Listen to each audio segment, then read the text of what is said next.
میرے عزیز محترم دوستوں، بزرگوں، عزیزوں، اس زمانے میں مسلمان دنیا کی دولت کو اور دنیا کی چیزوں کو نعمت سمجھ کر استعمال بھی کر رہا ہے اور نعمت سمجھ کر اس کے حاصل کرنے کی کوشش بھی کر رہا ہے،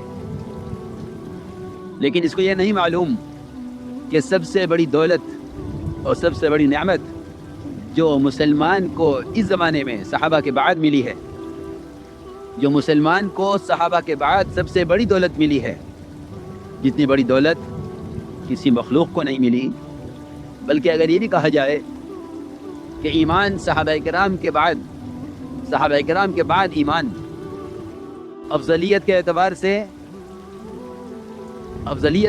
سے اور ایمان بالغیب ہونے کے اعتبار سے صحابہ کے بعد اگر دیا گیا ہے تو اس امت کو دیا گیا ہے۔ ہم نے ہر چیز کو نعمت سمجھا، ہر چیز کو دولت سمجھا اور اس کو حاصل کرنے کی ہر ممکن کوشش کی، لیکن اس زمانے میں مسلمان ایمان کو سب سے بڑی نعمت اور ایمان کو سب سے بڑی دولت نہیں سمجھتا، بلکہ خیال یہ پیدا ہو گیا ہے کہ ہم تو ایمان والے ہیں، ایمان کی ہمیں کیا ضرورت ہے۔ اس زمانے کی سب سے بڑی غلط فہمی یہ ہے اور اس زمانے کا سب سے بڑا دھوکہ یہ لگا ہے ایمان والوں کو کہ وہ سمجھتے ہیں یہ کلمہ لا الہ الا اللہ، اس کی محنت کے میدان وہ اغیار ہیں جو ابھی اسلام میں نہیں آئے ہیں۔ حالانکہ اللہ رب العزت قرآن میں مومن کو اس کلمہ کا زیادہ اہل اور زیادہ حقدار فرما رہے ہیں کہ مومن ایمان کا اہل اور ایمان کے زیادہ حقدار ہے۔ الزمہم کلمۃ التقوی وکانوا احق بها واہلها۔ میں نے ایک بات عرض کی ہے کہ مسلمان نہیں سمجھتا اس زمانے کا کہ ہمیں ملائکہ، انبیاء اور صحابہ، میری بات توجہ چاہے گی بہت، اس زمانے کا مسلمان نہیں سمجھتا کہ ہمیں ملائکہ، انبیاء اور صحابہ ان تینوں قسموں سے بڑھ کر ایمان ہمیں دیا گیا تھا، ان تینوں قسموں سے بڑھ کر ایمان ہمیں دیا گیا تھا، اس لیے کہ صحیح حدیث ہے۔ میں یہ بات اس لیے کہہ رہا ہوں کہ اس وقت مسلمان جتنا ایمان سے غافل ہے، اعمال سے بھی اتنا غافل نہیں ہے جتنا ایمان سے غافل ہے۔ حالانکہ حقیقت یہ ہے کہ ایمان کے بغیر نہ اعمال پر استقامت ہو سکتی ہے، نہ ایمان کے بغیر اس کو باطل پر غلبہ مل سکتا ہے، نہ ایمان کے بغیر اللہ کے وعدے اس کے لیے پورے ہو سکتے ہیں، اور نہ ایمان کے بغیر اس کے کسی عمل میں اخلاص ہو سکتا ہے، اور نہ ایمان کے بغیر اسے اپنے دین پر استقامت ہو سکتی ہے۔ یہ جو بنیادی چیزیں ہیں، کیونکہ سارے وعدے یقین پر ہیں، سارا اخلاص یقین میں ہے، سارا غلبہ یقین پر ہے، لیکن اس سب کے باوجود اس زمانے کا مسلمان جتنا ایمان سے غافل ہے اتنا اعمال سے بھی غافل نہیں ہے۔ حالانکہ میں درمیان میں عرض کر دوں کہ علماء نے لکھا ہے کہ احکام کا علم عمل کے لیے مقصود ہے، بذات خود مقصود نہیں ہے۔ علم برائے عمل ہے، علم برائے علم نہیں ہے، علم برائے عمل ہے۔ جب علم برائے عمل ہے تو علم سے فراغت ہو جائے گی، لیکن ایمان برائے ایمان نہیں ہے۔ اللہ کے توحید کا بیان کرنا بلکہ اللہ کی توحید کو بیان کرنا بذات خود مقصود ہے۔ یہ علماء کے سمجھنے کی بات ہے کہ علم برائے عمل مقصود ہے، اس سے فراغت ہو جائے گی۔ نماز کا علم اندر آ گیا ہے، اس کے مطابق نماز پڑھو، روزے کا علم اندر آ گیا ہے، اس کے مطابق روزہ رکھو، زکوٰۃ کا علم معلوم ہو گیا ہے، اس کے مطابق زکوٰۃ دو، حج کا علم اندر داخل ہو گیا ہے، اس کے مطابق حج کرو۔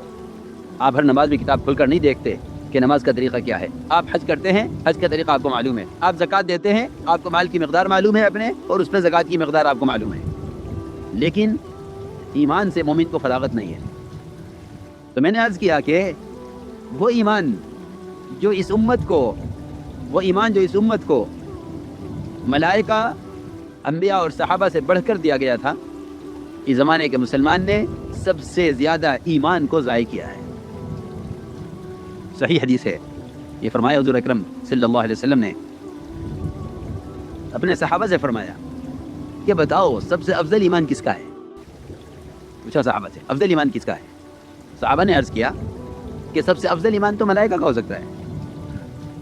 فرمایا کہ ملائکہ کا ایمان افضل ہونا کیا کمال ہے، ہونا ہی چاہیے۔ عرش کو وہ تھامے ہوئے ہیں، میں تو عرش کے وجود پر ایمان لانا ہے کہ ہاں ہے، جنت دوزخ کے وجود پر ایمان لانا ہے کہ ہاں ہے، ہم بغیر دیکھے اس کو گئے ہیں، لیکن ملائکہ جو جہنم کی باغیں تھامے ہوئے ہیں وہ ملائکہ جو جہنم کے عذاب کو بڑھانے اور جہنم کے عذاب کے سارے نظام پر مسلط ہیں، وہ ملائکہ جو ہر وقت رکوع میں یا سجدے میں یا قومے میں یا قاعدے میں یا جلسے میں ہیں، جو سارے غیبی نظام میں فرشتے پھیلے ہوئے ہیں، ان سے بڑھ کر ایمان کس کا ہوگا؟ صحابہ نے عرض کیا کہ یا رسول اللہ، افضل ایمان تو انہی کا ہو سکتا ہے جو ایک اللہ کی مقرر مخلوق ملائکہ ہیں۔ فرمایا ان کا ایمان ایسے کیوں نہ ہو، اور ان کا ایسا ایمان ہونا کیا کمال ہے؟ ان کا ایمان ایسا ہونا چاہیے کیونکہ وہ سارا غیبی نظام دیکھ رہے ہیں۔ صحابہ نے سوچ کر عرض کیا کہ پھر تو ایسا ایمان انبیاء علیہ السلام کا ہو سکتا ہے۔ آپ نے فرمایا انبیاء علیہ السلام کا ایمان ایسے کیوں نہ ہو، انبیاء کا ایمان ایسے کیوں نہ ہو کہ ان پر وحی آتی ہے، ان کے پاس ملائکہ آتے ہیں، جبرائیل وحی لے کر آتے ہیں، پھر بعد انبیاء علیہ السلام کو آسمان پر اٹھایا گیا، سارا نظام انہوں نے دیکھا۔ ادریس علیہ السلام نے آسمانوں کی سیر کی ہے، حضور اکرم صلی اللہ علیہ وسلم نے آسمانوں کی سیر کی ہے۔ آپ نے فرمایا کہ انبیاء کا ایمان ایسے کیوں نہ ہو، کیا کمال ہے اس میں؟ انہوں نے سارا غیبی نظام دیکھا ہے۔ صحابہ نے عرض کیا کہ پھر تو آپ کے بعد ہم رہ گئے، صحابہ کا ایمان ایسا ہونا چاہیے۔ اللہ کیوں صحابہ کا ایمان ایسا کیوں نہ ہو؟ وحی کو نازل ہوتے ہوئے دیکھ رہے ہیں، فرشتوں کا نزول دیکھ رہے ہیں غزوات میں، اور پھر میں تمہارے درمیان میں ہوں۔ آپ نے فرمایا میں تمہارے درمیان میں ہوں، تم مسلسل دیکھ رہے ہو آسمان سے وحی بھی آتے ہوئے، مسلسل دیکھ رہے ہو آسمان سے غیبی مددوں کے آتے ہوئے، تمہارا ایمان ایسا کیوں نہ ہو؟ یہاں دیکھو سوچنے کی بات ہے۔ ملائکہ کا ایمان، انبیاء کا ایمان، صحابہ کا ایمان، ان سب کے ایمان کے بعد آپ نے فرمایا کہ سب سے افضل ایمان ان لوگوں کا ہے جو میرے بعد آئیں گے دنیا میں اور مجھے بغیر دیکھے صرف قرآن حدیث کو دیکھ کر میرے دین میں داخل ہوں گے، مجھ پر ایمان لائیں گے، جنہوں نے نہ مجھے دیکھا ہے نہ انہوں نے غیبی مددیں اور معجزات دیکھے ہیں، افضل ترین ایمان ان کا ہوگا۔ اللہ اکبر۔ پھر بھی مسلمان ایمان سے غافل ہے۔ لکھا ہے علماء نے کہ ایمان صحابہ کے بعد آنے والے، صحابہ کے بعد ایمان میں آنے والے مسلمانوں کا ایمان وہ افضل ترین ایمان ہے، کیونکہ یہ تینوں قسمیں غیب کے نظام کو دیکھ کر ایمان لائی ہیں۔ اس لیے میں نے عرض کیا کہ سب سے بڑی دولت ایمان ہے، اور ایمان میں ایمان بالغیب اصل ہے، ایمان بالغیب اصل ہے، جس میں مشاہدات، تجربات، ظاہری تمام نظام کائنات، اس کا انکار کیے بغیر خدا کی قسم ایمان کا ذرہ بھی دل میں نہیں آتا ہے۔ یہ ایک مسلم بات ہے کہ نظام کائنات کا، ظاہری پورے نظام کا، مشاہدات کا انکار کیا کرنا پڑے گا، تب ایمان دل میں داخل ہوگا۔ اگر نظام کائنات کو اصل سمجھتا ہے تو ایمان کی حقیقت تک کبھی، ایمان کی حقیقت کیا ہے، ایمان کی ابتدا تک بھی کبھی رسائی نہیں ہوگی۔ ایمان بالغیب اصل ہے۔ اس لیے انبیاء علیہ السلام کا سب سے پہلا کام یہ ہوا کہ انہوں نے آ کر جتنی بھی شکلیں تھیں کائنات کی، اور جتنی بھی شکلیں انہوں نے خود بنائی تھی، ان شکلوں پر اپنے نظام اور اپنے مسائل کو تقسیم کر کے، یہ شکل ہے رزق دینے والی، یہ شکل ہے اولاد دینے والی، یہ شکل ہے بارش دینے والی، یہ شکل ہے صحت دینے والی، ان ساری شکلوں کا انکار کیا قدرت کے مقابلے میں۔ لا الہ میں سب سے پہلے اللہ کے ہر غیر کی نفی ہے، سب سے پہلے اللہ کے ہر غیر کی نفی ہے، اور اس نفی کا مطلب صرف انکار کر دینا نہیں ہے، بلکہ اس نفی کا مقصد، اس نفی کا اصل مطلب یہ ہے کہ تم ان شکلوں سے کوئی امید ہی مت رکھنا، ان سے امید کی بھی نفی کرو۔ یہ کہنا نہیں یہ خدا نہیں ہے، کہ یہ خدا نہیں ہے تو تمہیں اس سے امید کیوں ہے، یہ خدا نہیں ہے تو اس سے امید کیوں ہے؟ میں نے عرض کیا کہ سب سے پہلا کام انبیاء علیہ السلام کا یہ ہے کہ وہ آ کر اپنی قوم کو ایمان بالغیب سکھلاتے ہیں، اور ایمان بالغیب ہی اصل ہے۔ لکھا ہے علماء نے کہ جس چیز کی تصدیق دیکھ کر کی جائے اس کو ایمان نہیں کہتے، اس کو ایمان نہیں کہتے، یہ کی تصدیق دیکھ کر کی جائے۔ ایمان بالغیب اصل ہے۔ حضور اکرم صلی اللہ علیہ وسلم نے اپنے صحابہ کے یقین کو کائنات کے ظاہری نظام سے ہٹایا تھا، صحابہ کے یقین کو کائنات کے ظاہری نظام سے ہٹایا تھا۔ انہوں نے اپنے کائنات میں پیش آنے والے تغیرات کو، کائنات میں پیش آنے والے تغیرات کو کائنات سے جوڑنے پر کفر سے ڈرایا تھا۔ میری بات بہت توجہ چاہتی ہے کہ نظام کائنات کو کائنات سے مت جوڑنا، نظام کائنات کو براہ راست خالق کائنات سے جوڑنا۔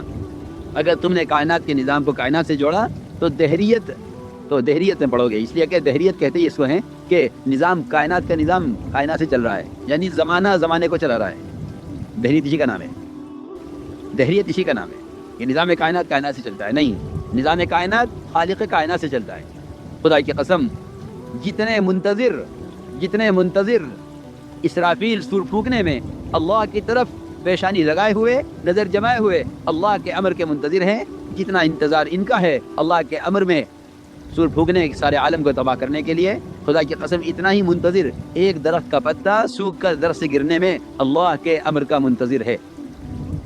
جی ہاں، اس پر ایمان لانا ہوگا، تاکہ اس درمیان کی جتنی شکلیں ہیں، اسرافیل کے سور پھونکنے سے لے کر اس پتے کے گرنے تک، اور جبرائیل کے حجم اور ان کے قد و قامت اور ان کے پھیلاؤ سے لے کر ان کے طلوع عرض سے لے کر ایک چونٹی تک جتنی شکلیں ان کے درمیان میں ہیں، ان ساری شکلوں کا اسی طرح انکار کرنا پڑے گا۔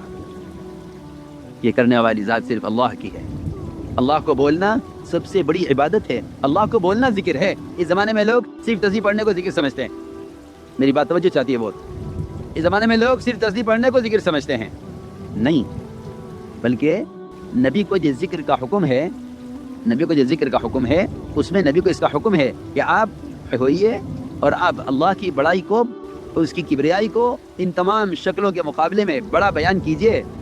آپ سے اور انبیاء سابقین سے جو کفر کی لڑائی ہے وہ ذکر پر نہیں ہے، وہ ذکر پر نہیں ہے، بلکہ وہ لڑائی اللہ کے تذکروں پر ہے، لڑائی اللہ کے تذکروں پر ہے۔ اجعل الآلہۃ الہ واحدہ ان ھذا لشیء عجاب، لڑائی ساری اس پر تھے، لڑائی ساری اس پر تھی۔ اتقتلون رجلا یقول ربی اللہ، کی لڑائی ساری اس پر ہے۔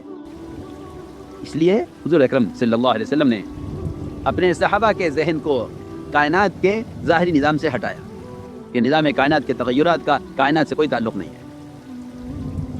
اونٹوں میں خارش پھیلی، میں بتاؤں گا، سمجھاؤں گا کہ جو حالات پیش آتے ہیں، ان حالات میں اللہ کو لوگ کتنا یاد رکھتے ہیں۔ ٹھیک ہے، تصویر آپ نے صبح پڑھ لی، شام کو پڑھ لی، اس میں کوئی شک نہیں، اللہ کے ذکر کے انوارات، اس کے ذکر کے فضائل، اس کے ذکر کی برکات سب اپنی جگہ ہیں، اسے انکار نہیں ہے۔ لیکن یہ بات یاد رکھنا کہ اللہ کے غیر کا تأثر دلوں سے نکلے گا نہیں جب تک اللہ کی ذات سے ہونے میں اس کے غیر کا انکار نہ ہو۔ ایک لا الہ الا اللہ کا ذکر ہے، ایک لا الہ الا اللہ کے تذکرے ہیں۔ چنانچہ صحابہ نے عرض کیا کہ اونٹوں میں خارش پھیل گئی ہے۔ آپ نے سوال کھڑا کیا کہ اونٹوں میں خارش کیسے پھیلی ہے؟ صحابی نے جواب دیا کہ ایک اونٹ کو ہوئی تھی، سب کو ہو گئی۔ یہ کہ نہیں، یہ بات کلمہ کے اور ایمان کے بالکل خلاف ہے، یہ اللہ کی قدرت کا انکار کر دینا ہے۔ جی ہاں، پکی بات ہے، یہ قدرت کا انکار کر دینا ہے کہ ایک کو ہوئی تھی پھر سب کو ہو گئی۔ فرمایا آپ نے کہ اگر اس ایک سے سب کو خارش ہوئی ہے تو پہلے اونٹ کو خارش کہاں سے ہوئی؟ یہ بتلاؤ۔ نعوذ باللہ، نعوذ باللہ، یہ کہنا کہ پہلے اونٹ کو اللہ کے حکم سے ہوئی، باقی کو اونٹوں سے ہو گئی، یہ نظام قدرت کا نظام کہلانے کے قابل نہیں ہے۔ یہ نظام قدرت کا نظام کہنے کے قابل نہیں ہے کہ ایک اونٹ کو خارش ہو گئی تھی پھر سب کو ہو گئی۔ نعوذ باللہ، اللہ تو ایک کو چاہتے تھے مگر سب کو ہو گئی، نہیں، اس کی کوئی گنجائش نہیں ہے۔ اللہ کو اللہ ماننے کا تقاضا یہ ہے کہ کائنات میں کوئی ذرہ حرکت نہیں کرتا اس کے امر کے بغیر، تو جو امور پیش آتے ہیں ان امور کو اللہ کی طرف پھیرنا، ان امور کو اللہ کی طرف پھیرنا، یہ ہے اللہ پر ایمان لانا، یہ ہے اللہ پر ایمان لانا کہ تم کائنات کے تغیرات کو براہ راست خالق کائنات سے جوڑو۔ ورنہ صاف بات یہ ہے کہ جو کائنات کے تغیرات کو کائنات سے جوڑ دیں گے، ان کے اللہ کے درمیان یہ شکلیں حائل ہو جائیں گی، رکاوٹ بن جائیں گی۔ یہ پکی بات ہے کہ جو کائنات کے تغیرات کو کائنات سے جوڑ دیں گے وہ اللہ تک نہیں پہنچ سکیں گے، وہ اللہ تک نہیں پہنچ سکیں گے۔ کیوں؟ اس لیے کہ وہ کہیں گے کہ نجومیوں کو بھی خبر ہے کیا ہوگا۔ اگر نجومی کا انکار نہیں کریں گے تو یہ نجومی ہوں گے، ستاروں کے پجاری ہوں گے، یہ ستاروں کے پجاری بنیں گے۔ اگر یہ زمین سے ہونے کا انکار نہیں کریں گے تو یہ زمین کے پجاری بنیں گے، اور دوسروں کو بھی کہیں گے آؤ تم بھی ہمارے ساتھ زمین کا شکریہ ادا کرو کہ زمین غلہ دے رہی ہے۔ میں بہت اہم بات کہہ رہا ہوں۔ عقائد بگڑتے ہیں نظام کائنات کو کائنات سے جوڑنے کی وجہ سے، عقیدہ بگڑتا ہے نظام کائنات کو کائنات سے جوڑنے کی وجہ سے، عقیدہ درست ہوتا ہے نظام کائنات کا اللہ کے مقابلے میں انکار کرنے سے عقیدہ درست ہوتا ہے۔ عقیدے کی درستگی یہ ہے، اگر یہ نہیں سیکھو گے، یہ نہیں سکھلاؤ گے اور روزانہ بالالتزام بلا ناغہ اس کی دعوت نہیں دو گے